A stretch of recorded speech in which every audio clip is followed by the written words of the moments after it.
قال الله تبارك وتعالى في كلامه المجيد أعوذ بالله من الشيطان الرجيم بسم الله الرحمن الرحيم سبحان الذي أسرى بعبده ليلا من المسجد الحرام إلى المسجد الأقصى الذي باركنا حوله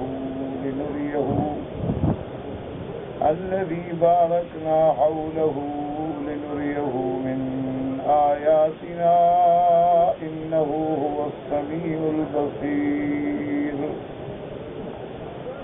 قال المؤلف والمفسر رحمه الله تعالى دام النفع بعلومه وعلومكم في الدارين آمين إلى أن قال البيهقي رحمه الله وفي هذا السياق دليل على أن المعراج كان ليلة أسري به عليه الصلاة والسلام من مكة إلى بيت المقدس، وهذا الذي قاله هو الحق والذي لا شك فيه ولا مرية. اب بیہقی رحمۃ اللہ علیہ نے استدلال فرمایا ہے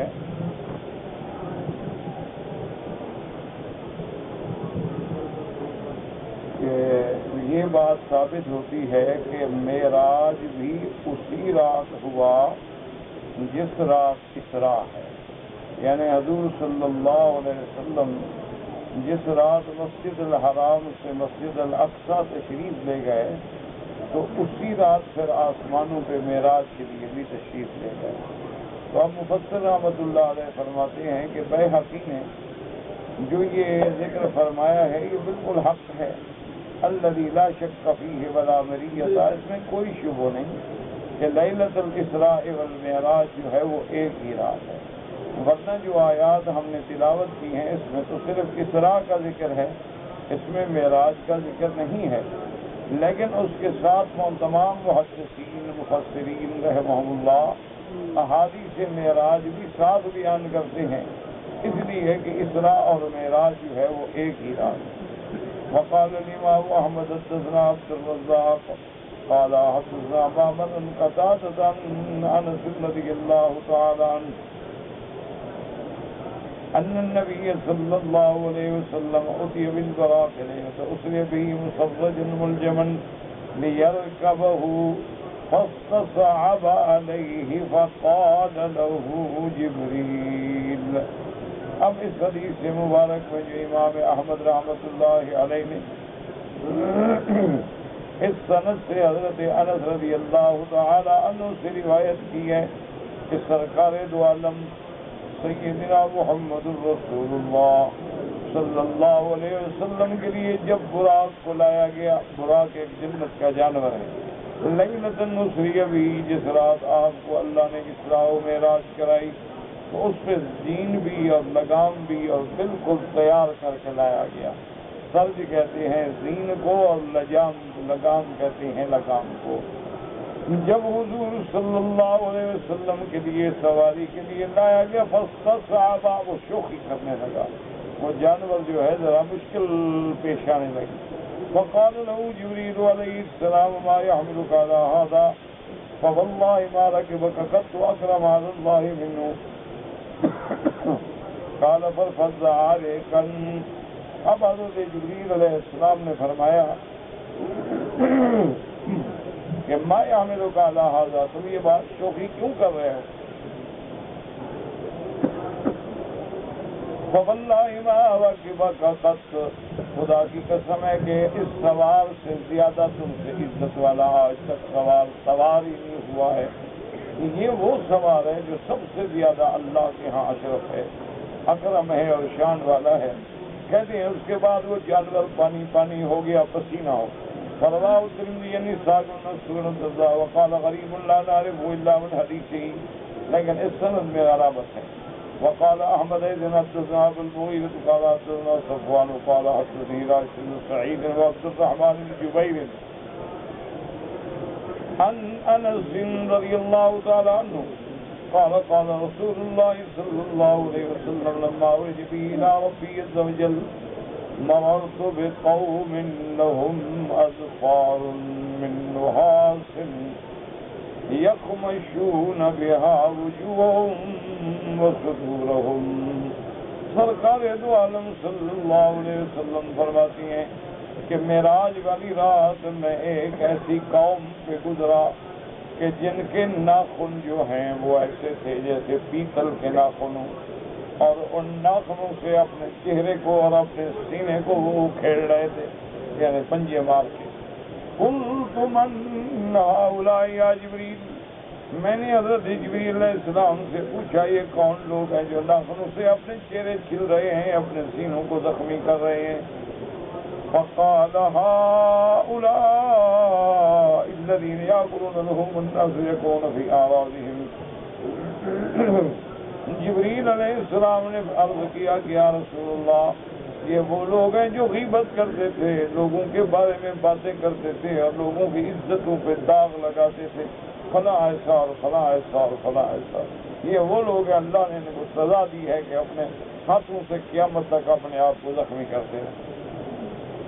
وأخرجه أبو داود من حديث صفوان بن عمرو به ومن وجه آخر ليس فيه أنس والله أعلم، وقال أيضا حدثنا وكيع قال حدثنا سفيان بن سليمان التيمي رضي الله تعالى عنه قال قال رسول الله صلى الله عليه وسلم مررت ليلة أسري بي على موسى عليه السلام قائم يصلي في قبره۔ حضور پاک فرماتی ہیں کہ اسراء والی رات جب اللہ نے مجھے اسراء کرایا، سیر کرائی، تو میں گزرا تو میں نے دیکھا کہ موسیٰ علیہ السلام اپنی قبر مبارک میں کھڑے نماز پڑھ رہے ہیں۔ یہ صحیح حدیث مبارک ہے جس کو سنن ابو داؤد نے بھی ذکر کیا اور امام مسلم نے بھی ذکر کیا۔ تو اس سے معلوم ہوا کہ انبیاء اپنے قبروں میں حیات رکھتے ہیں، کیونکہ حیات کے لیے حرکت کا ہونا ضروری ہے، تو اس سے بڑی حرکت کیا ہے کہ قبر میں کھڑے ہو کے نماز پڑھیں۔ باقی لوگ اس کو ٹالنے کے لیے کہہ دیتے ہیں کہ جی یہ تو حضور کا معجزہ ہے، حضور کا معجزہ تو دیکھنا ہے نا، نماز تو موسیٰ علیہ السلام پڑھ رہے ہیں۔ اس لیے انبیاء علیہم الصلاۃ والتسلیم اور شہداء ان کی شان حیات میں تو کسی معقول سے معقول انسان کو بھی شبہ نہیں ہے۔ ہاں ایک فرقہ ہے معتزلہ کرامیہ کا جو منکر ہے اس بات کے، ورنہ جب اللہ نے فرمایا کہ شہداء، باقی یہ کہنا جی کہ وہ برزخی حیات ہوگی اور فلاں، صاف بات ہے کہ مرنے کے بعد جو عالم ہے وہ عالم برزخ ہے، لیکن بات تو یہ ہے کہ عالم دنیا میں ہو یا عالم برزخ میں ہو، اختلاف مسالک تو ہوگا کہ دنیا کے احکام الگ ہیں، برزخ کے احکام الگ ہیں، آخرت کے احکام الگ ہیں۔ اب آپ دنیا میں نمازیں پڑھتے ہیں لیکن آخرت میں تو کوئی نماز، حتیٰ کہ حدیث مبارک میں آتا ہے کہ جب اللہ تبارک و تعالی اپنے بندوں کو اپنی زیارت کروائیں گے تو تمام مخلوق مسلمان جو ہیں فوراً سجدے میں گر جائیں گے خدا کو دیکھتے ہی، اللہ حکم دیں گے ارفعوا رؤوسکم، اٹھاؤ اس سے، اب کوئی نماز کا حکم تھوڑا ہے، اب تو کوئی سجدے کی تکلیف کی ضرورت ہی نہیں۔ تو اب عالم آخرت میں نہ نماز ہوگی، نہ روزہ ہوگا، نہ اور فرائض اور شرائع ہوں گے، کیونکہ وہ تو دار الجزا ہے۔ لیکن انبیاء علیہم السلام کی حیات میں کوئی اختلاف نہیں، جو اختلاف ہے نا حیات کے وہ عام لوگوں کے بارے میں۔ اللہ تبارک و تعالیٰ بہرحال ہمیں بھی آپ کو ادب بھی دے اور سمجھ بھی دے۔ ورواه مسلم من حديث حماد بن سلمة عن سليمان بن طرخان التيمي وثابت البناني كلاهما عن انس رضي الله تعالى عنه قال النسائي هذا أصحاب من رواية من قال سليمان صاحب وقال حافظ على المسري في مسنده حدثنا وهب بن بقية حدثنا خالد قال أخبرني بعض أصحاب النبي صلى الله عليه وسلم أن النبي صلى الله عليه وسلم ليلة أسري به مر على موسى ويصلي في قبره، کہ حضور صلی اللہ علیہ وسلم اپنے بھائی حضرت موسیٰ علیہ السلام پہ گزرے اور وہ اپنی قبر میں نماز پڑھ رہے تھے۔ وقال ابو يعلى حدثنا ابراهيم محمد بن عرعرة قال حدثنا النبي قال سمعت انسا ان النبي صلى الله عليه وسلم ليلة أسري به مر بموسى عليه السلام وهو يصلي في قبره، قال انس ذكر انه من البراق فاوثق الدابة او قال الفرس۔ حضرت انس سے یہ بھی ذکر کیا گیا کہ یہ سیر جو ہے حضور کی براق میں تھی، اور اس براق کو باندھا بھی کیا وہاں جا کے. قال ابو بکر صفاری فقال ہیا کذا ہوا کذا یا کذی ہوا ذی. تو پوچھا گیا کیسے تھی؟ حضرت نے اصل میں فرمایا کہ خچر سے چھوٹی تھی اور گدھا سے بڑی تھی. فقال اشهد انك رسول الله وكان ابو بکر رضی اللہ عنہ قد رآها. وقال حافظ ابو بکر احمد بن عمرو البزار في مسنده حدثنا سلمة بن شبيب قال حدثنا سعيد بن سور قال حدثنا الحارث بن بيت عن ابي عمران الجوني عن انس بن مالك رضي الله تعالى عنه قال قال رسول الله صلی اللہ علیہ وسلم بینما انا نائم اذ جاء جبریل علیہ السلام. حضور فرماتی ہیں کہ میں سویا ہوا تھا کہ حضرت جبریل آئے. فَبَكَذَ بَيْنَ كَتَفَيَّ انہوں نے میرے دو کندھوں کے درمیان میں مجھے ہاتھ لگایا. فَقُمْتُ إِلَى شَجَرَةٍ فِيهَا كَوْكَرِيُّ الطَّيْرِ. وہ مجھے ایک درخت کے پاس لے آئے جس میں پرندے کا گھونسلہ بھی تھا. فَقَالَ فِي أَحَدِهِمَا وَقَعْتُ فِي الْآخَرِ فصمت وارتفعت حتى صدت الخافقين. یعنی وہ گھونسلے کی طرح تھا، ایک میں بیٹھا ایک میں جبریل بیٹھے، وہ لے کے ہمیں اوپر گیا. وَأَنَا أُقَلِّبُ طَرْفِي وَلَوْ شِئْتُ لَمَسَّ السَّمَاءَ لَمَسَّتْهُ. وہ اتنا آسمانوں کے قریب لے گیا کہ میں اگر چاہتا تو آسمانوں کو ہاتھ لگا لیتا.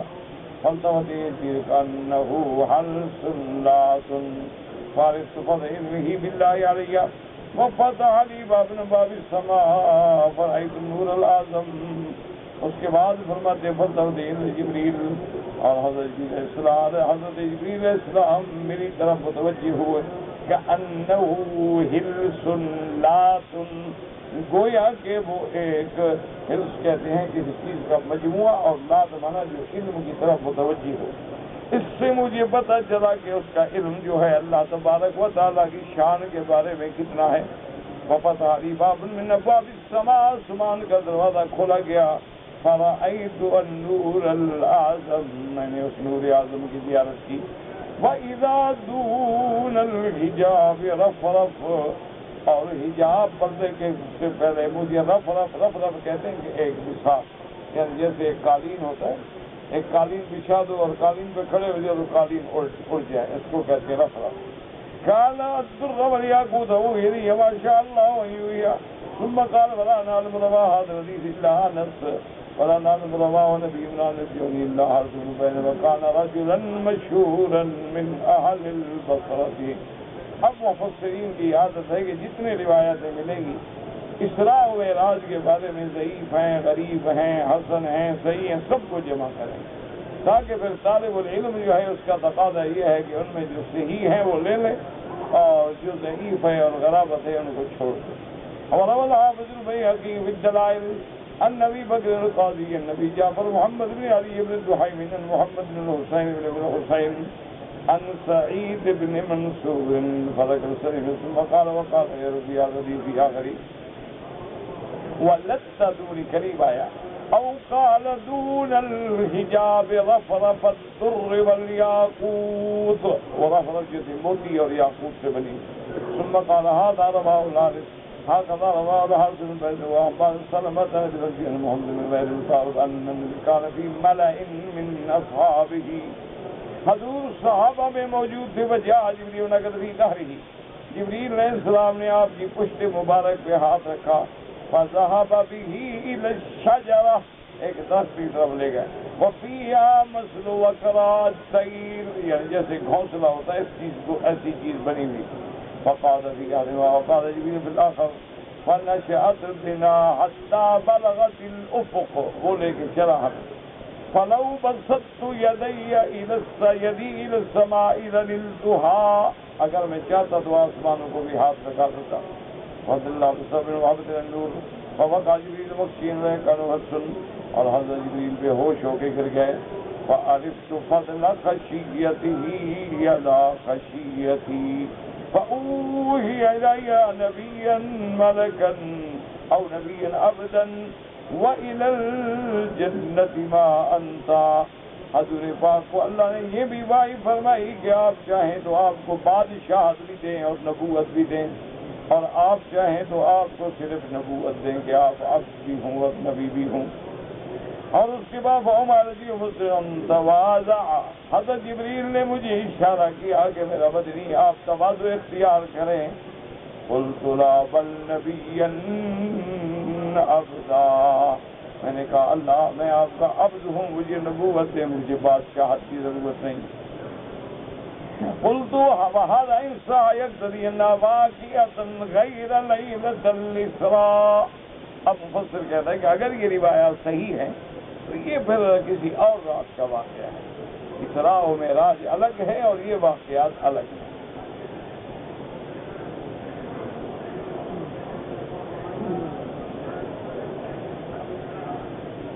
فإنه لم يذكر فيها بيت المقدس والصعود إلى السماء فقائنة غير ما نحن فيه، کیونکہ اس میں بیت المقدس کا ذکر بھی نہیں ہے، اس میں آسمانوں کی طرف جانے کا ذکر بھی نہیں ہے. وہ معراج میں تو بیت المقدس بھی ہے اور آسمانوں کی طرف جانا بھی. وقال البزار وإذن حدثنا ابن إسحاق قال حدثنا أبو بكر قال حدثنا شعبة عن قتادة أن محمدا صلی اللہ علیہ وسلم رأى ربه عز وجل کہ حضور نے زیارت کی اپنے پروردگار عالم کی. وعدہ غریب اور یہ سند بھی غریب ہے. قال ابو جعفر بن جرير قال حدثنا يونس قال حدثنا عبد الله بن وهب قال حدثنا يعقوب بن عبد الرحمن الزهري النبي عبد الرحمن بن حاتم بن ابي وقاص قال لما جاء جبريل إلى رسول الله صلى الله عليه وسلم بالبراق کہ جبریل جب براق لے کے آئے فكأنها حركت ذنبها، اس نے اپنی دم ہلائی. فقال لها جبریل مه يا براق، اور اس کے بعد جبریل نے ڈانٹا براق کو اور کہا کہ براق شوخی نہ کر، کیونکہ فواللہ ما رکبک مثلہ، آج جو تم پہ سوار ہو رہے ہیں خدا کی قسم ان کی شان والا اور کبھی تم پہ سوار نہیں ہوا. وصار رسول اللہ بیضاء بیجوز علی جانب الطریق. اب حضور جب تشریف لے گئے تو دیکھا کہ ایک بوڑھی عورت کھڑی ہے سڑک کے کنارے. فقال ما هذه یا جبریل، حضور نے پوچھا کہ جبریل یہ بڑھیا کون ہے؟ فقال سر یا محمد صلی اللہ علیہ وسلم. جبریل نے عرض کیا کہ حضور چلیں مت توجہ کریں. قال صار ما شاء الله يصير شيئا متنحيا عن الطريق فقال هلم يا محمد صلی اللہ علیہ وسلم. اب حضور آگے چلے تو کنارے سے سڑک کے کنارے سے آواز آئی کو پکار رہا ہے کہ حضور حضور یا رسول اللہ ادھر آئیں. فقال له جبریل سر یا محمد، حضرت جبریل نے کہا حضور چلیں بس توجہ نہ کریں. فصار ما شاء الله يسيرا. قال فلقيه خلق من خلق اللہ.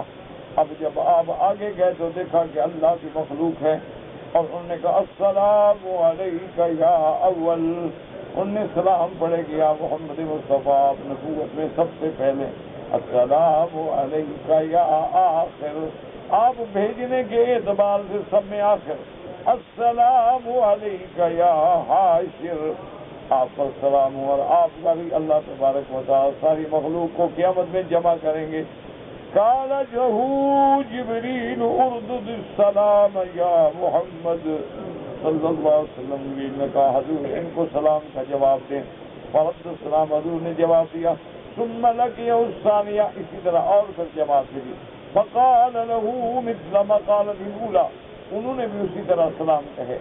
ثم الثالثة كذلك، اس کے بعد تیسری جواب ملی، انہوں نے بھی حضور پاک سے صلاۃ السلام پڑھے.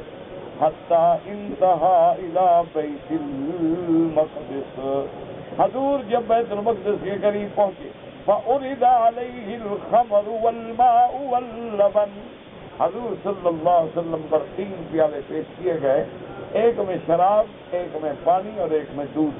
فتناول رسول اللہ صلی اللہ علیہ وسلم اللبن، حضور پاک نے وہ دودھ والا پیالہ لیا. فقال له جبریل اصبت الفطرۃ، جبریل نے کہا کہ حضور مبارک ہو، آپ نے دین فطرت کو اختیار فرمایا. ولو شربت الماء لغرقت امتک، اگر آپ نے پانی لیا ہوتا تو آپ کی امت پانی میں غرق ہو جاتی. وَلَوْ شَرَبْتَ الْخَمَرَ لَغَوَيْتَ وَلَغَوَتْ أُمَّتُكَ، اور اگر آپ خدا نہ خاصا شراب کا پیالہ لیتے تو آپ کی امت ہمیشہ گمراہ ہو جاتی. ثم بعث له آدم فمن دونه من الانبیاء، اس کے بعد حضرت آدم علیہ السلام سے لے کر حضرت عیسیٰ علیہ السلام تک تمام انبیاء آئے. فَأَمَّهُمْ رَسُولُ اللَّهِ صلی اللہ علیہ وسلم. حضور امام بنے چونکہ آپ ہی امام الانبیاء ہیں، آپ ہی امام المرسلین ہیں، آپ ہی سید الاولین والآخرین ہیں، آپ ہی شفیع المذنبین ہیں. تو آج آدم ابا ہے لیکن حضور کے پیچھے کھڑے ہیں، حضرت ابراہیم آپ کے ابا ہیں لیکن حضور کے پیچھے کھڑے ہیں. ثم قال له جبریل، اس کے بعد جبریل علیہ السلام نے عرض کیا کہ اما العجوز التي رأيت على جانب الطريق فلم يبق من الدنيا الا كما بقي من عمر تلك العجوز. حضرت جبریل علیہ السلام نے کہا حضور وہ جو آپ نے راستے میں ایک بوڑھی عورت دیکھی تھی، آپ نے فرمایا ہاں بھائی یہ دنیا ہے، اس دنیا کی مثال ہے، اب دنیا بھی بوڑھی ہو گئی، یعنی اب ختم ہونے والی ہے. وَأَمَّا الَّذِي أَرَادَ أَن تَمِيلَ إِلَيْهِ فَذَاكَ عَدُوُّ اللَّهِ إِبْلِيسَ أَرَادَ أَن تَمِيلَ إِلَيْهِ. اور اس کے بعد جو حضور آپ نے دیکھا تھا کہ آوازیں دے رہا ہے کہ حضور میری طرف دیکھیں میری طرف دیکھیں، وہ ابلیس بدبخت تھا، وہ چاہتا تھا کہ آپ اس کی طرف نظر فرمائیں. وَأَمَّا الَّذِينَ سَلَّمُوا عَلَيْكَ، اور جن جماعتوں نے آپ پر سلام کیا تھا، فَإِبْرَاهِيمُ وَمُوسَىٰ وَعِيسَىٰ عَلَيْهِمُ السَّلَامُ. حضرت ابراہیم اپنی امت کے ساتھ کھڑے تھے، انہوں نے سلام کیا. موسیٰ علیہ السلام اپنی جماعت لے کے کھڑے تھے، سلام کیا. عیسیٰ علیہ السلام اپنی جماعت لے کے کھڑے تھے، انہوں نے سلام کیا. وہاں کا رواه الحافظ البیہقی فی دلائل النبوۃ وفی بعض صفات وغرابۃ. حافظ البیہقی رحمۃ اللہ علیہ نے اپنی کتاب دلائل النبوۃ میں اسراء و معراج میں یہ روایت نقل کی ہے، لیکن ان کے بعد الفاظ ہیں ان میں بھی غرابت ہے. طریق نقران عثمان رضی اللہ تعالیٰ عنہ اب ایک اور سند سے ذکر کیا لیکن اس میں بھی غرابت ہے. وفیہ غرابت ونکارۃ جدا، اس میں تو بہت زیادہ غرابت پائی. وهي في سنن النسائی والمجتبى والمراغ الكبير. قال حدثنا عمرو بن شهاب قال حدثنا مخلد هو ابن الحسين عن سعيد بن عبد العزيز قال حدثنا ابن مالك قال رضي الله عنه قال أتيت بدابة، میرے لیے جو سواری لائی گئی، فوق الحمار ودون البغل، کہ وہ گدھا سے بڑی تھی اور خچر سے چھوٹی. خطوها عند منتهى طرفها، اور اس سواری کی جہاں نظر پڑتی تھی وہاں قدم رکھتی تھی. فركبت ومعي جبريل علیہ السلام، میں اس سواری پہ سوار ہوا اور جبریل بھی میرے ساتھ تھے.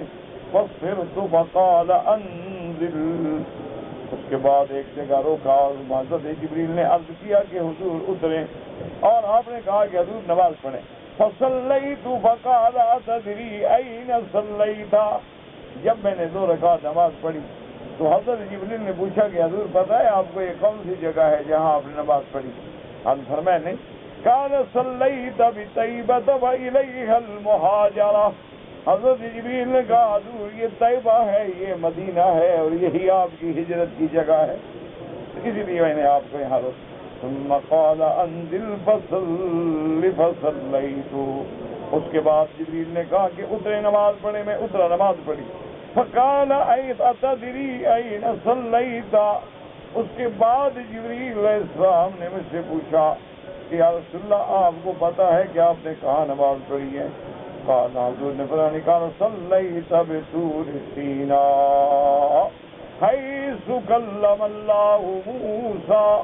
انہوں نے کہا حضور یہ وہ مقام طور سینا ہے جہاں اللہ نے موسیٰ علیہ السلام سے کلام فرمایا تھا. ثم قال انزل فصل فصلیت وقال اتدری این صلیت، اس کے بعد جبریل نے کہا کہ حضور پھر اترے نماز پڑھے، میں اترا پھر نماز پڑھی. ہم نے پوچھا حضور پتہ ہے آپ نے کہاں نماز پڑھی؟ میں نے کہا نہیں، قال صلیت ببیت لحم حیث ولد عیسیٰ علیہ السلام. انہوں نے کہا حضور یہ مقام جو ہے، یہ جگہ جو ہے بیت لحم ہے جہاں عیسیٰ علیہ السلام پیدا ہوئے، یہ بالکل بیت المقدس کے قریب ہے. الحمدللہ میں بھی گیا ہوں. ثم دخلت بیت المقدس فجمع لی الانبیاء علیہم السلام. اس کے بعد میں بیت المقدس میں داخل ہوا اور تمام انبیاء کو اللہ نے میرے لیے جمع کیا. وقدمنی جبریل علیہ السلام حتی اممتہم. اس کے بعد جبریل نے مجھے مصلی پہ کھڑا کیا اور میں نے تمام انبیاء کو نماز پڑھائی. ثم صعد بی الی السماء الدنیا. پھر پہلے آسمان پہ فاذا فیہا آدم علیہ السلام. ثم صعد بی الی السماء الثانیہ فاذا فیہا ابن الخالد عیسیٰ ویحییٰ. پہلے آسمان پہ آدم علیہ السلام اور دوسرے آسمان پہ حضرت عیسیٰ اور حضرت یحییٰ علیہ السلام. ثم صعد بی الی السماء الثالثۃ. اس کے بعد مجھے تیسرے آسمان پہ لے گئے. فاذا فیہا یوسف علیہ السلام. ثم صعد بی الی السماء الرابعۃ فاذا فیہا ہارون علیہ السلام. ثم صعد بی الی السماء الخامسۃ. پھر مجھے چوتھے آسمان پہ لے گئے تو حضرت ہارون سے ملاقات ہوئی. اور جب پانچویں آسمان پہ گئے تو حضرت ادریس علیہ السلام سے ملاقات ہوئی. ثم صعد بی الی السماء السادسۃ. پھر چھٹے آسمان پہ میں گیا. فاذا فیہا موسیٰ علیہ السلام. حضرت موسیٰ سے ملاقات ہوئی. ثم صعد بی الی السماء السابعۃ. اس کے بعد مجھے ساتویں آسمان پہ لے گئے. فاذا فیہا ابراہیم علیہ السلام. ثم صعد بی فوق سبع سماوات واتیت سدرۃ المنتہی. اس کے بعد مجھے 7 آسمانوں کے اوپر لے گئے سدرۃ المنتہی پہ. فغشیتنی ذبابۃ. اور جب میں وہاں پہنچا تو گویا بدری نے مجھے ڈھانک لیا. فقررت ساجدا. میں نے اللہ کے آگے سجدہ کیا. فقیل لی انی یوم خلقت السماوات والارض فرضت علیک علی امت 50 صلاۃ. اللہ نے حکم دیا کہ میرا مدنی آپ پر، آپ کی امت پہ میں نے 50 نمازیں فرض کی. فقم بها انت وامتک. آپ بھی اور آپ کی امت 50 نمازوں کو پڑھیں. فرجعت بذلك حتى امر بموسى عليه السلام. فقال ما فرض ربك على امتك 50 صلاة. وقال انك لا تستطيع ان تقوم على انت ولا امتك وزيراتك وتستغفر وجاءت به خفاني عشرا. حضرت موسیٰ علیہ السلام نے کہا حضور آپ کی امت 50 نمازیں ادا نہیں کر سکتی، اللہ سے رعایت مانگیں. فرماتی ہیں میں نے رعایت مانگی. ثم اتيت امني وزيرات خفاني عشرا. ثم ردت الی 5 صلوات. جب 5 رہ گئی حضرت موسیٰ علیہ السلام نے عرض کیا فرجع الی ربک. حضور پھر جائیں تخفیف مانگے. فإنه فرض على بني إسرائيل صلاتين فما قوموا بهما. میری امت بنی اسرائیل پہ تو صرف 2 نمازیں فرض تھیں، وہ 2 بھی پوری نہیں پڑھتے تھے. فرجعت إلى ربي عز وجل. میں نے پھر اللہ سے درخواست کی کہ میرا اللہ میری امت پہ مزید رعایت کرے. فقال إني يوم خلقت السماوات والأرض فرضت عليك وعلى أمتك 5 صلوات و5 ب50 فقم بها أنت وأمتك. قال فارس من دار الله المصري فرجعت إلى موسى عليه السلام. فقال جبريل من دار الله صبي يقول وهي حسب فلم أرجع. اب اللہ نے حکم دیا کہ میں نے جب سے آسمان و زمین بنا دیے حکم میرے ہو چکے ہیں اور میرا حکم نافذ ہے. لا تبدیل لکلمات اللہ. اللہ کے احکام کو کوئی نہیں بدل سکتا ہے، اللہ کے فیصلے کوئی نہیں بدل سکتا. لیکن اب امت تیری 5 نمازیں پڑھے گی. لیکن من جاء بالحسنۃ فلہ 10 امثالها. اور جب تیری امت 5 نمازیں پڑھے گی لیکن اللہ ان کو 50 نمازوں کا ثواب دے. طریق اخرى وقال بهذا قال الذاتي قال حضرت الشام بن قال خالد بن يزيد بن ابي مالك عن ابيه عن انس بن مالك رضي الله تعالى عنه قال لما كان ليلة أسري برسول الله صلى الله عليه وسلم إلى بيت المقدس، جب حضور کو بیت المقدس سے عطا ہوئی بدان فوق جماعت البغل حمله جبريل عليها ينتهي خفها حيث ينتهي طرفها، جہاں اس کی نظر پڑتی تھی وہاں اس کا قدم پڑتا تھا. فلما بلغ بيت المقدس وبلغ المكان الذي يقال له باب محمد، حضرت جبریل علیہ السلام جب آپ کو بیت المقدس لے گئے اور بیت المقدس کی مسجد کے اس دروازے کے پاس جس کا دروازے کا نام بھی محمد مصطفیٰ ہے، اذا الحجر الذي سما، وہاں ایک پتھر تھا.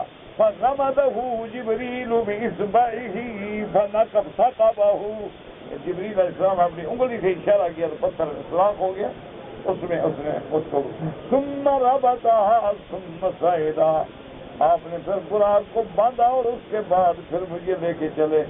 فلما استوى في سرعة المسجد قال جبريل یا محمد سألت ربك أن يريك الحور العين، جبریل علیہ السلام نے عرض کیا یا رسول اللہ کیا آپ نے کبھی اللہ سے مانگا تھا کہ حور عین کو بھی دیکھیں؟ آپ نے کہا کہ ہاں. قال فانطلق إلى أولئك النسوة، حضرت جبریل نے کہا کہ آپ چلیں تب جو عورتیں ان پہ سلام کریں. وهن جلوس عن يسار الصخرة، قال فأتيتهن فسلمت عليهن فرددن علي السلام فقلت من أنتن، حضور فرماتی ہیں کہ میں نے عورتوں کے قریب گیا، میں نے ان کو سلام کیا اور اس کے بعد انہوں نے مجھے سلام کا جواب دیا. میں نے پوچھا کون ہو تم؟ فقالوا نحن خيرات نساء قوم أبرار نقوا فلم يدرنوا وأقاموا فلم يذعنوا وقلدوا فلم يموتوا. انہوں نے کہا کہ ہم اللہ تبارک و تعالیٰ کی پاکیزہ مخلوق ہیں، ان لوگوں کے لیے جو پاک ہیں، جنہوں نے اپنے آپ کو پاک رکھا ہے، گناہوں سے اپنے آپ کو گندا نہیں کیا ہے اور اپنے آپ کو میلا نہیں کیا، احکام اور دین پہ جمے رہے، پھر کوچ نہیں کیا، دین کو چھوڑا نہیں ہے اور اسی پہ رہے ہمیشہ کے تابعداری. قال ثم انصرفت فلم البث الا يسيرا حتى اجتمع ناس كثير. اس کے بعد فرماتے ہیں کہ میں چلا. ثم اذن مؤذن واقيمت الصلاة، اذان ہوئی اور نماز کھڑی. قال فقمنا صفوفا، اس کے بعد تمام انبیاء نے صفیں بنا لی. فانتظر من يؤمنا، کہ اب ہم انتظار میں ہیں کہ کون نماز پڑھائیں گے. فاخذ بيدي جبريل عليه السلام، جبریل نے میرا ہاتھ پکڑا. فقدمني فصليت بهم، جبریل نے مجھے آگے کیا اور میں امام بن کے نماز پڑھائی. فلما انصرفت قال جبريل يا محمد صلى الله عليه وسلم أتدري من صلى خلفك؟ قال قلت لا. قال صلى خلفك كل نبي بعثه الله عز وجل. تو جب میں نے نماز پڑھا لی تو جبریل علیہ السلام نے پوچھا کہ حضور بتائیں آپ کے پیچھے کن لوگوں نے نماز پڑھی ہے؟ میں نے کہا مجھے نہیں پتا. نے کہا اللہ کے جتنے انبیاء آدم سے لے کر عیسیٰ تک سب آپ کے پیچھے کھڑے ہیں اور سب نے آپ کی اقتداء میں نماز پڑھی ہے. واللہ تعالی عالم. کہتے جی کہ میں نے میقات سے احرام نہیں باندھا، اس لیے میقات سے تجاوز کرنے کے بعد مجھے دم تو پڑ گیا ہے، تو اب میں عمرہ جو ہے آپ عمرہ مسجد عائشہ سے کرو، جرانہ سے کرو، اور جب مدینہ منورہ جا رہے ہو تو وہ میقات ہے، اس سے بھی بغیر احرام کے نہ، اگر وہاں سے بھی عمرہ کرو. اچھا اگر آپ آتے ہوئے فوراً یعنی مکے میں پہنچ گئے بغیر احرام لیکن فوری طور پہ آپ چلے جاتے، جوفہ چلے جاتے، طائف چلے جاتے، مدینہ منورہ چلے جاتے، احرام باندھ کے عمرہ کر لیتے، دم بھی نہ دینا۔ لیکن مشکل یہ ہے نا کہ ہمارے لوگ مسئلہ پوچھتے ہیں بعد میں، جب غلطی کر لیتے ہیں بعد میں، جب طلاق دے دیں گے پھر مولوی کے پاس آئیں گے، جی مسئلہ کیسے؟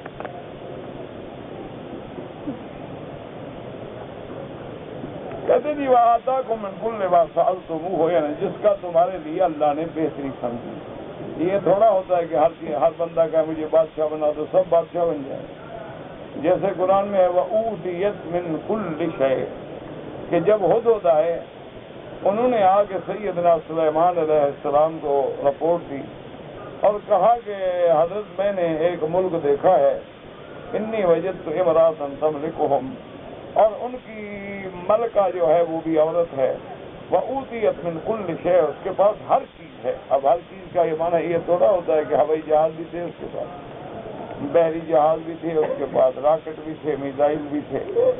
معنی ہوتا ہے اس وقت کی ضروریات کے مطابق، یعنی انسان جن چیزوں کا محتاج ہے، جن چیزوں کی حاجات ہیں، اور جو چیزیں اس کی اللہ کی تقدیر اور اللہ کے حکم کے موافق ہے، اللہ عطا فرماتے ہیں۔ اب یہ معنی تھوڑا تھا کہ جو چیز مانگتے جاؤ دی جائے۔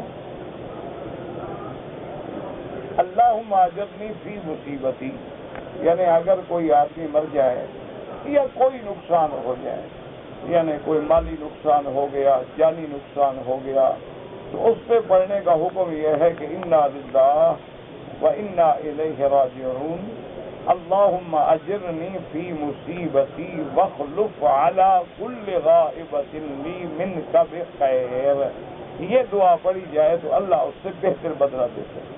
اسی لیے بی بی سلمہ فرماتی ہیں کہ جب میرے خاوند حضرت ابو سلمہ فوت ہو گئے تو مجھے یہ دعا سکھائی بھی میرے شوہر نے تھی، تو ان کی موت پہ میں نے فوراً پڑھا انا للہ و انا الیہ راجعون، اللہم اجرنی فی مصیبتی واخلف علی کل غائبۃ لی منک بخیر۔ لیکن میں نے دل میں کہا کہ دعا تو پڑھ رہی ہوں، لیکن میرے خاوند سے اچھا شوہر مجھے کہاں ملے گا؟ وہ تو میرا بڑی عزت والا خاوند تھا۔ لیکن وہ فرماتی ہیں خدا کی شان ہے کہ جب میں عدت وفات سے فارغ ہوئی، خطبنی رسول اللہ صلی اللہ علیہ وسلم، حضور پاک نے مجھے اپنے نکاح کے لیے خطبہ فرمایا۔ تو اب مجھے دعا یاد آئی کہ دیکھو اللہ نے منظور کر دی کہ ابو سلمہ سے مجھے زیادہ بہتر خاوند۔ اور اللہ کی شان یہ ہے کہ جب حضور نے خطبہ کیا تو بی بی ام سلمہ مسلمان لوگ تھے، عورتیں تھیں، مرد تھے، نہ جھوٹ تھا، نہ فریب تھا، نہ ہیرا، نہ پھیری، نہ چکر رہی ہے تو آج کل کی دنیا۔ سیدھی بات نے کہا کہ یا رسول اللہ، پہلی بات تو یہ ہے کہ میرے بہت سارے بچے ہیں۔ تو آپ نے فرمایا تمہاری اولاد جو ہے وہ میرے لیے بھی اولاد ہے، کوئی بات نہیں، یہ تو کوئی مسئلہ نہیں ایسا کہ جس کی وجہ سے آدمی پریشان ہو۔ اس نے کہا دوسری وجہ یہ ہے حضور کہ میری عمر بھی کافی ہو گئی ہے اور میں بیوہ عورت ہوں، میں کوئی جوان لڑکی تو نہیں ہوں گے آپ مجھ سے شادی کرنا چاہتے ہو۔ ورنہ میری عمر تم سے بھی زیادہ ہے، وانا سن کا، تو میری عمر جو ہے وہ تم سے بھی زیادہ ہے، تو یہ بھی کوئی مسئلہ نہیں۔ اس نے کہا تیسری بات یہ ہے حضور کہ انا شدید الغضب، میں بڑی سخت غصے والی عورت، طبیعت ہوتی ہے نا، بعض عورتیں غصے والی ہوتی ہیں، بعض ٹھنڈی مزاج کی کول مائنڈ ہوتی ہیں، اور بعض معتدل ہوتی ہیں، تباہی ہیں نا اللہ نے رکھے۔ انہوں نے کہا کہ یا رسول اللہ میں ایک تو شدید الغیرہ عورت ہوں اور شدید الغضب عورت، مجھے غصہ بہت آتا ہے اور میں ڈرتی ہوں کہ سرکار دو جہاں کے سامنے کوئی ایک لفظ بے ادبی کا نکل گیا تو میری تو دنیا آخرت برباد ہو جائے، تو یہ بھی مجھے ڈر لگتا ہے۔ حضور نے فرمایا ادعو من اللہ، میں اللہ سے دعا کروں گا اللہ تیری عادت بدل دے۔ تو اس کے بعد حضور کی شادی ہو گئی، تو دعا کا یہ اثر ہوا کہ اللہ نے وہ شوہر دیا جو کائنات میں جس کا کوئی مقابلہ نہیں۔ تو اس لیے آدمی کا جب بھی یہ ضروری، ہمارے لوگوں نے ایک رواج بنا رکھا ہے، انا للہ پڑھتے ہیں جب مر جائے کوئی اللہ کے بندے، جوتا بھی گم ہو جائے تو انا للہ و انا الیہ راجعون، اگر آپ کی چپلی بھی ٹوٹ جائے تو انا للہ و انا الیہ راجعون، مصیبت بڑی ہو یا چھوٹی ہو، مصیبت جانی ہو یا مالی ہو، ہر مصیبت پہ پڑھنا چاہیے انا للہ و انا الیہ راجعون، اللہم اجرنی فی مصیبتی فخلف علی کل غائبۃ لی منک بخیر. ہمارے یہاں عجیب رواج ہے، لا حول ولا پڑھو، کہتے ہیں اچھا آپ نے مجھے شیطان سمجھا، اور بے لا حول صرف شیطان پہ پڑا جائے. کنز من کنوز الجنہ، حضور نے فرمایا کہ عرش کے نیچے جو اللہ کا خزانہ ہے اس خزانے میں سے لا حول ولا قوت الا باللہ. اس کا معنی یہ ہوتا ہے کہ جو کچھ ہوتا ہے اس کی طاقت سے ہوتا ہے، ہماری کیا طاقت. یہ معنی تھوڑا ہے کہ تم شیطان ہو اس لیے اگلا پڑھا ہے لا حول ولا قوت الا باللہ. اچھا اگر پڑھو اعوذ باللہ من، اچھا مجھے شیطان سے معنی یہ ہے کہ تم جو غصہ کر رہے ہو تو شیطان بھاگ جائے، تیرا غصہ ٹھنڈا ہو جائے. یہ معنی نہیں ہوتا کہ تم شیطان ہو. ہمارے ہاں لوگوں کے دماغ ہیں، شریعت بھی ان کی اپنی ہے، مسئلے بھی ان کے ماشاءاللہ اپنے ہیں، اور فتوے بھی ان کے اپنے ہیں، اور دین بھی ان کا اپنا ہے. بالکل جو عقل میں آئے وہی کہہ دیتے ہیں. رحیم یار خان میں آپ کے مدرسے میں اپنے بیٹے کو داخل کروانا چاہتا ہوں. ٹھیک ہے، مجھ سے لکھوا لیں، کبھی عشاء کی نماز کے بعد میں آپ کو لکھ دوں گا، انشاءاللہ وہ داخل کر دیں گے. لیکن ابھی تو مدرسے ختم ہونے والے ہیں. ابھی جو ہے نا رجب کے اندر تو مدارس جو ہیں وہ بند ہو جاتے ہیں، اور پھر دورہ تفسیر شروع ہوگا 27 رجب سے 27 رمضان. پھر داخلے جو ہیں نا ہمیشہ شوال میں ہوتے ہیں. رمضان کے بعد دینی مدارس جو ہیں ان کے داخلے ہمیشہ شوال میں شروع ہوتے ہیں. تو آپ بہرحال مجھ سے کارڈ لے لیں، انشاءاللہ وہ آپ کی مدد کریں گے.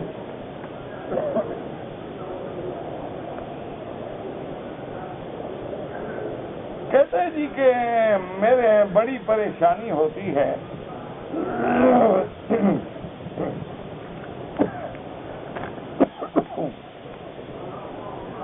کہ اللہ کے گھر میں خانہ کعبہ میں طواف میں عورتوں اور مردوں کا بڑا اختلاط ہے. اس لیے مہربانی کر کے آپ کوشش کریں کہ طواف 2 حصوں میں تقسیم کر دیا جائے، اور بیچ میں ایک چوڑا پٹا لگا دیا جائے، عورتیں گھس نہ سکیں. حجر اسود 2 بنوائیں.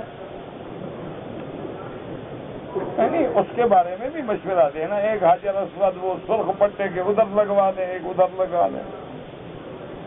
رکن یمانی بھی 2 بنوائیں. حتیم جو ہے وہ بھی 2 بنوائیں، تاکہ کوئی عورتیں اگر اللہ کے کعبے کے اندر نماز پڑھنا چاہیں تو ان کے لیے حتیم الگ ہو.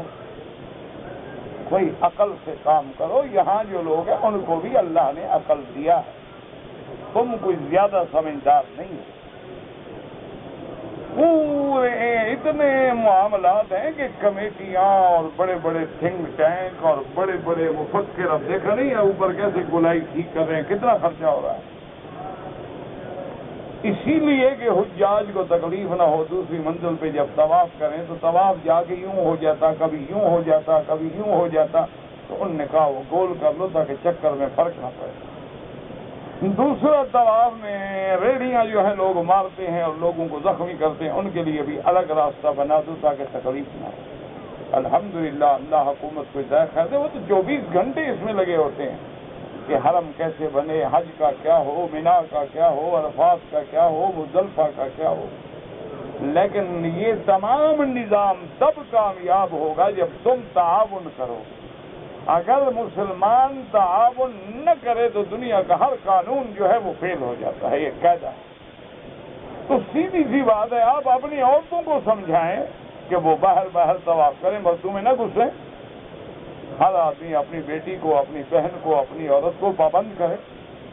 وہ خود ان کو مجبور کرے کہ ایسے اوقات میں طواف کرو جب رش کم ہوتا ہے. وہ خود ان کو مجبور کرے کہ حجر اسود پر دھکے کھانے کی کوئی ضرورت نہیں. آپ اپنی بیٹیوں کو، عورتوں کو خود سمجھائیں کہ مقام ابراہیم پہ کھڑی ہو جاتی ہے نماز پڑھنے کے لیے، طواف والے کہاں جائیں. آپ ان کو خود سمجھائیں کہ جب آپ ابھی دیکھیں گے ابھی عشاء کی نماز پڑھیں گے، سلام ہوگا اللہ اکبر، وہی طواف میں نماز شروع کر دیں گے. انا للہ و انا الیہ. بھئی اب تم نے فرض پڑھ لیا ہے، ہٹ جاؤ پیچھے تک کہ طواف والے آرام سے چلیں. اچھا ابھی تکبیر ہونے سے پہلے صفے بنا کے کھڑے ہو جائیں گے، اتنی جگہ باقی چھوڑیں گے، لوگ دھکے کھا رہے ہیں اور پھنس رہے ہیں اور مر رہے ہیں کھڑے. کیوں جی صف اول میں کھڑے ہیں؟ اور خدا کے بندے صف اول تو یہاں ہوتی ہے، پیچھے وہاں کون سی صف اول آ گئی؟ تو ان سارے مسائل کا حل یہ ہے کہ تم دین سیکھو. اور یہ اختلاط حضور کے زمانے میں بھی اسی طرح عورتیں اور مرد اکٹھے طواف کرتے تھے. اگر کوئی حل ہوتا تو آمنہ کے لال نہ حل کر دے، اگر کوئی حل ہوتا تو پھر صحابہ نہ کر دے. اصل حل تیرے پاس ہے. جب تیری اور میری بیٹی کی آنکھ میں حیا آ گیا اور جب مردوں میں اللہ کے کعبے کی عزت و عظمت آ گئی، لاکھ عورتیں گزریں، مجال ہے کہ آپ کی نظر بھی پڑے. لیکن سوال تو یہ ہے نا کہ ہم اپنے گھر والوں کو تربیت دیں. اب جناب چہرے کھلے ہوئے ہیں اور اتنا باریک لون کے کپڑے کی شلوار پہن کے میری بیٹی طواف کرتی ہے اور پورا بدن جو ہے شلوار سے نظر آ رہا. بھئی جہاں تک کرتا آ گیا چلو پھر بھی کپڑا ڈبل ہو گیا، لیکن جو نیچے ٹانگوں کا حصہ ہے وہاں تو کرتا نہیں ہوتا نا. وہ طواف کر رہی ہے اور بالکل پورا وجود نظر آ رہا ہے، اور کرتے کے نیچے جو شمیز پہنی ہوئی ہے اس کا بھی رنگ نظر آ رہا ہے. ایسی عورتوں پہ تو اللہ کروڑوں لعنتیں بھیجتا ہے، طواف کرنے کی ضرورت ہی نہیں. ایسی عورتیں جو میک اپ کر کے اور سنگار کر کے اور پرفیوم چھڑک کے اور چہرہ کھلا کر کے اور کبھی میکسی پہن کے اور کبھی اڑیاں لباس پہن کے اور بازو کھلے ہیں اور جناب دوپٹے گلے کے بجائے اب یوں الٹے پڑے ہوئے ہیں، یہ سارا کچھ جو ہے یہ اس قسم کی عورتوں کے بارے میں میرے محبوب نے فرمایا. ایک یا حدیث مبارک ہے کہ حضرت ابی ہریرہ رضی اللہ تعالی عنہ مدینہ منورہ میں، یعنی مقام کون ہے؟ مدینہ پاک. حضور حضرت ابی ہریرہ گزرے تو ایک عورت گزری تو خوشبو آئی. آپ نے بس ٹھہر جاؤ. وہ ٹھہر گئی. ہم نے کہا کیا کرنے جا رہے؟ کہا نماز پڑھنے کی. ہم نے کہا پہلے جا کے غسل جنابت کرو، جا کے تم جیسے عورت ناپاک ہو غسل کرے، جا کے غسل کرو پھر نماز پڑھنا. حضور نے فرمایا جو عورتیں خوشبو لگا کے باہر آتی ہیں یہ قضا و قضا وہ زانیہ کے حکم ہے. یہ مسئلہ تم نے حل کرنا ہے، لوگوں نے حل نہیں کرنا. جی طواف کو 2 حصے کر دو، طواف کو 4 حصے کر. وہ جو سب کچھ کر رہے ہیں حکومت اللہ جزائے خیر دے ہر فکر میں ہے. وہ تو یہ بھی سوچ رہے ہیں کہ پورے کعبے میں پورے اس برآمدے میں شیشے کی چھت ڈال کے 2 حصے بنا دیں، نیچے بھی طواف ہو نیچے اوپر بھی طواف ہو. ہر بات سوچی جا رہی ہے لیکن کبھی مسئلہ حل نہیں ہوگا جب تک تم حل نہیں کرو گے. اس حل کے ذمہ دار خود ہو تم.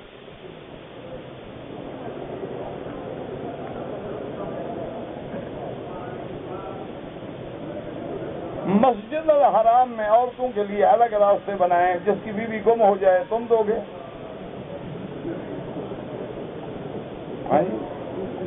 ابھی تو راستے کٹھے ہیں پھر بھی گم ہو جاتی ہیں. اگر راستہ ایک ادھر ہو اور ایک ہو ادھر، بیوی گم شوہر گم، ملائے گا کون؟ تو سارا دن نماز نہ پڑھے گی، عورتیں ڈھونڈتے رہیں تمہاری. اور خدا کے خوف کا ابھی حرم میں جگہ علیحدہ نہیں بنائی ہوئی عورتوں کی، تم بٹھاتے ہوگا. عورتیں تو آگے آتی ہیں مردوں کے بھی. اعتراض کر دینا اور تجویز لکھ دینا تو بڑا آسان ہے جناب. 1 منٹ لگتا ہے. کیا ہے؟ قلم ہے اور آگے مولوی بھی اپنا مفت کا ہے.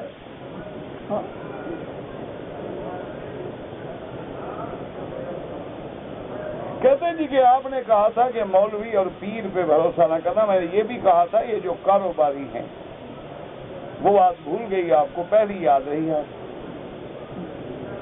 میں نے ہمیشہ آپ سے کہا ہے کہ جب میں پیروں کی بات کرتا ہوں، یہ جو آج کل مزاری بنے ہیں، اشتہار دیتے ہیں اور شہرتیں کرتے ہیں اور آگے پیچھے ہٹو بچو نوکر رکھتے ہیں، یہ تماشا ہے. جو صحیح معنی میں عالم ہے، مولوی ہے، اللہ کا ولی ہے، اس کے پاؤں کا جوتا ہمارے سر کا تاج ہے.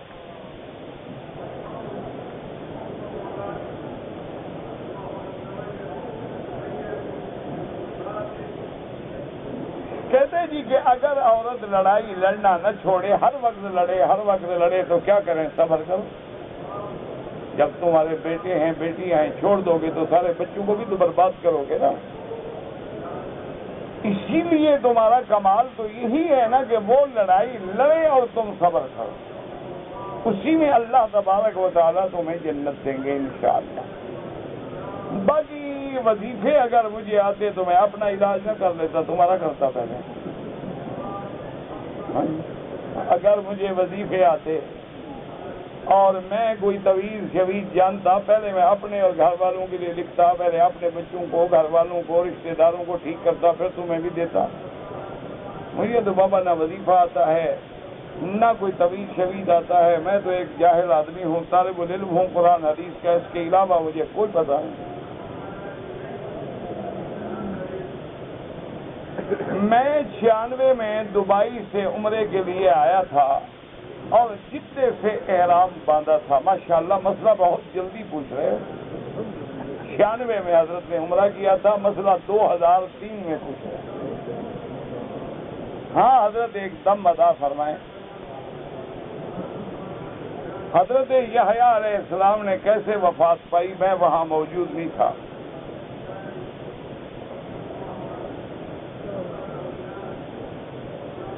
مکے میں جو لوگ رہتے ہیں وہ عرفات میں نماز کتنی پڑھیں گے؟ حنفی ہیں تو پوری پڑھیں گے، اور باقی امام شافعی، امام احمد بن حنبل رحمت اللہ علیہم فرماتے ہیں مکے والا ہو یا باہر والا حج کے دنوں میں نماز قصر پڑھے گا۔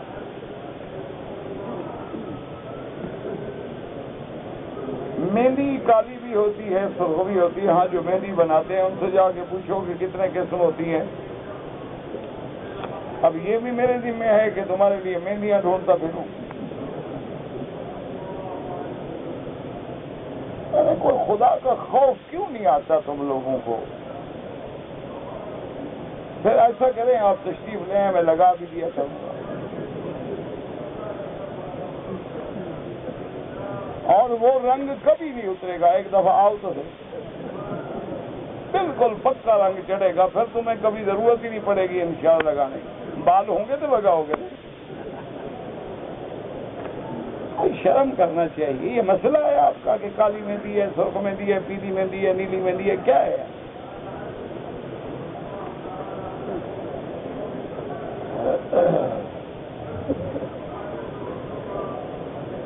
کہتے جی کہ ختم نبوت میں آپ کی جو تقریر ہو تو ہمیں دیں۔ بھائی یہ جو کیسٹ بیچتے ہیں نا، ان سے مل کے پوچھ لو، ان کو پتہ ہوتا ہے، مجھے تو پتہ ہی نہیں ہوتا۔ درس ختم، السلام علیکم، مجھے نہیں پتا کب تقریر کی تھی، کیا کی تھی۔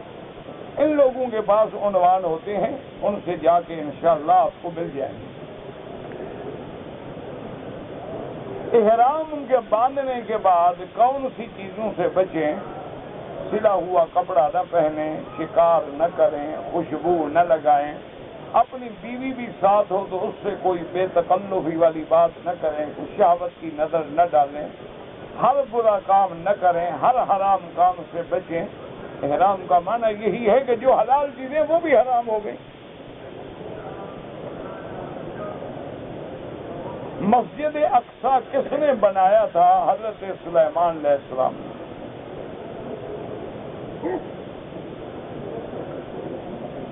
میں دعا چاہتا ہوں، میرے بچے بے روزگار ہیں، اللہ سب کو روزگار عطا فرمائے۔ رات کو سورۃ الواقعہ پڑھا کرو، میرے نبی کا حکم ہے، اور سارے گھر والے جتنا ہو سکے درود شریف اور استغفار، اللہ پاک رزق کے دروازے کھولیں گے۔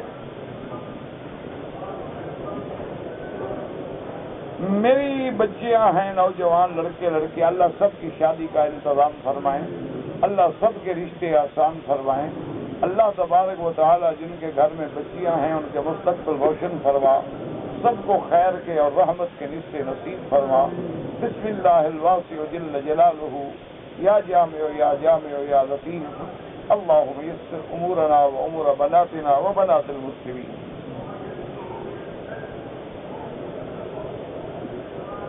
ہمارا ایک دوست کا بھائی فوت ہو گیا ہے، وہ ہمیں جمعہ کے دن اکٹھا کرنا چاہتے ہیں۔ یہ اکٹھے ہونا اور جمعراتے ہیں اور یہ سب بدعت ہے۔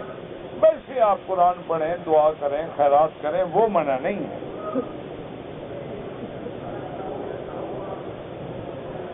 میں نے اپنے امی ابو کو عمرے پہ بلایا ہے، اور اگر وہ حج کر کے جائیں الحمدللہ۔ قبر پر اذان دینا بدعت ہے۔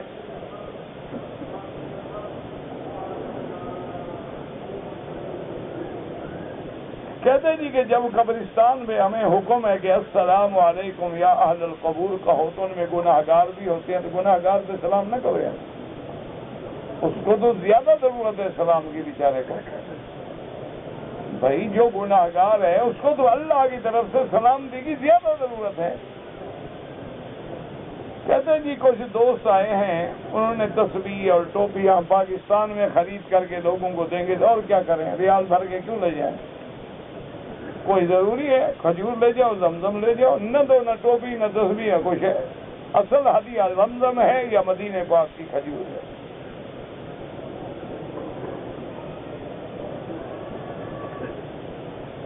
کہتے جی ہم پاکستان سے آئے ہیں، اجمی مسلمان ہیں ہم، ہماری نماز مکے میں ہو جاتی ہے، اگر تمہاری نماز نہیں ہوتی تو حج کیسے ہو جاتا ہے؟ جن کی مکے میں حرم میں نماز نہیں ہوتی ان کا حج بھی نہیں ہوتا. اللہ کے بندے عقل کرو، سب کی نماز ہوتی ہے، اللہ سب کی قبول فرمائے. ہمارے محلے میں ایک عامل ہے، سورت مزمل کا عمل کرتا ہے، وہ جانے اور اس کا کام جانے، ہمیں تو پتہ نہیں. ہمیں نہ عمل آیا، نہ کوئی کامل بنے نہ عامل بنے، بس ہم تو اسی طرح جاہل ہیں. بس اکثر لوگ ٹوپی سر پہ نہیں پہنتے، اللہ ہدایت دے.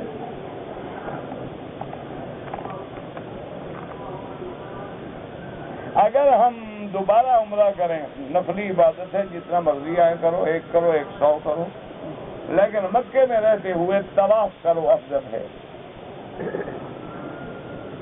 عمرے میں اور طواف میں عورت چہرے پہ کپڑا ڈالے، ہاں ایسا ڈالے عمرے میں کہ منہ کو بھی نہ لگے، پردہ بھی رہے. بی بی عائشہ فرماتی ہیں اذا هذین الرجال صدلنا علی وجوہنا، کہ جب آدمی سامنے آتے تھے ہم پردہ گرا دیتے. بہرحال آپ کراچی سے چلے دبئی آئے، دبئی پہ آپ کا بیگ جو ہے وہ نہیں ملا، آپ نے کراچی بھی احرام نہیں باندھا، دبئی بھی احرام نہیں باندھا، جہاز میں بھی نہیں باندھا، احرام جدہ ایئرپورٹ سے باندھا ہے، دم پڑ گئی. کراچی میں تو بیگ کو بنی ہوا تھا، اور 2 چادریں، اگر آپ کو احرام کا درد ہوتا تو 2 چادریں باہر رکھ لیتے نا ہاتھ میں. اور دوسری بات یہ ہے کہ اگر آپ کو مسئلے کا پتہ ہو، جہاز میں بیٹھے ہوئے چادریں نہیں ہیں، وضو کا بھی موقع نہیں ہے، نماز کا بھی موقع نہیں ہے، قمیص نکال لو، بنین نکال لو، وہیں شلوار میں بیٹھے رہو، لبیک اللہم لبیک لبیک لا شریک لک لبیک، بس نیت کر لیں اور جب جتنے اتنے چادریں باندھ لو، کوئی بات. لیکن آپ نے چونکہ مسئلہ بعد میں پوچھنا ہے تو اب ایک دم بھریں، آئندہ انشاءاللہ کبھی غلطی نہیں کریں گے آپ. اللهم صل على محمد وعلى آل محمد كما صليت على إبراهيم وعلى آل إبراهيم في العالمين إنك حميد مجيد. يا حي يا قيوم يا ذا الجلال والإكرام، يا ذا الجلال والإكرام، يا حي يا قيوم يا ذا الجلال والإكرام، يا حي يا قيوم برحمتك نستغيث، أصلح لنا شأننا كلها ولا تكلنا إلى أنفسنا طرفة عين قط ولا أقل من ذلك. اللهم يسر أمورنا وأمور أولادنا وأمور بناتنا وأمور المسلمين. اللهم أصلحنا وأصلح بنا وأصلح أولادنا وأولاد المسلمين. اللهم أصلح شبابنا وشباب المسلمين. اللهم أصلح ذرياتنا وذريات المسلمين. اللهم أصلح لنا شأننا كلها فلا تكلنا إلى أنفسنا طرفة عين قط ولا أقل من ذلك. اللهم انصر المجاهدين في كل مكان، اللهم انصرهم في كشمير وفي فلسطين وفي كل مكان. اللهم انصرهم نصرا مؤيدا مؤزرا يا قوي يا عزيز. اللهم اهلك أعداءك أعداء الدين، اللهم اهلك أعداءك أعداء الدين، اللهم اهلك أعداءك أعداء الدين. اللهم انزل عليهم بأسك الذي لا يرد عن القوم المجرمين. اللهم أرنا فيهم عجائب قدرتك. اللهم احفظ سائر بلاد المسلمين وهذا البلد الأمين فاجعلها آمنا مطمئنا رخاء رخاء إلى يوم الدين برحمتك يا أرحم الراحمين. یا الہ العالمین، عالم اسلام کی عزت کا فیصلہ فرما. یا اللہ کفر کی ذلت کا فیصلہ فرما. یا اللہ بیماروں کو شفا عطا فرما.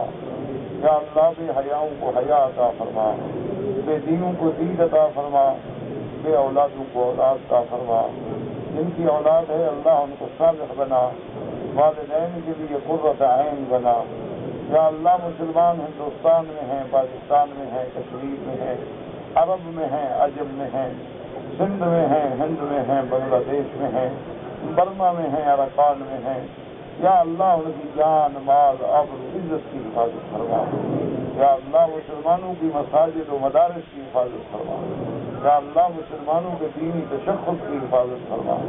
یا اللہ مسلمانوں میں دین کے کام کرنے والوں کی حفاظت فرما۔ یا اللہ دین کی دعوت دینے والوں کی حفاظت فرما۔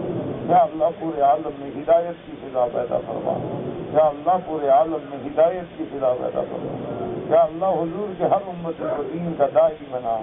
یا اللہ محمد مدنی صلی اللہ علیہ وسلم کی محبت نصیب فرما، صحابہ اہل بیت کی محبت نصیب فرما، اولیاء اللہ کی محبت نصیب فرما، علماء حقہ کی محبت نصیب فرما۔ یا اللہ اس عاجز پر بھی، خاندان پر بھی رحم فرما۔ یا اللہ ہماری بیماریاں ہماری سمجھ سے بھی بالا تر ہے، شفا عطا فرما۔ یا اللہ ظاہری باطنی روحانی جسمانی جسمانی بیماریاں دور فرما۔ یا اللہ بھی اپنی رحمت سے بنا دے۔ یا اللہ ہمارے گھروں کے اجڑے ہوئے دیار کو اپنی رحمت سے آباد فرما دے۔ ربنا تقبل منا انک انت السمیع العلیم وتب علینا انک انت التواب الرحیم۔ صلی اللہ تعالی علی خیر خلقہ سیدنا محمد و آلہ وصحبہ اجمعین۔